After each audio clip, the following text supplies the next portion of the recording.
ang latest weather update.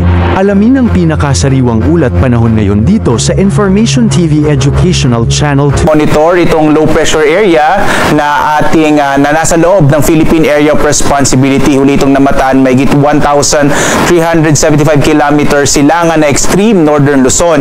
Base sa ating mga pinakahuling datos, nakikita natin na itong low pressure area na ito ay malaki yung tsansa na maging bagyo ngayong araw. Pero posible din yung senaryo na ito ay palabas na ng Philippine Area of Responsibility. So magbibigay po tayo na update kung ito bang low pressure area na ito ay magiging bagyo sa loob ng Philippine Area of Responsibility. Ang pangalan ng susunod na bagyo na mabubuo sa loob ng Philippine Area of Responsibility or papasok ng Philippine Area of Responsibility ay letter D na po tayo. So Dindo.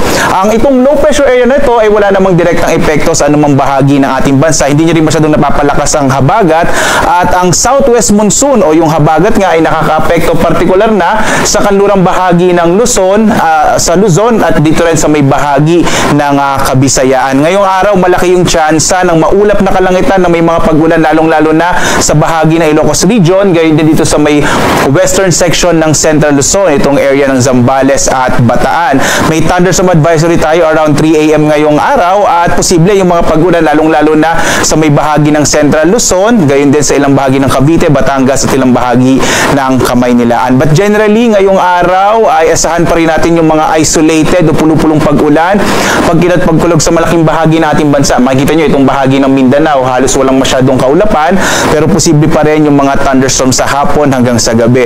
Sa sunod na ilang mga araw, asahan pa rin natin yung epekto ng southwest monsoon o habagat, lalong-lalo na dito sa may Ilocos Region, kaya posible medyo maulap pa rin yung kalangitan sa mga susunod na araw.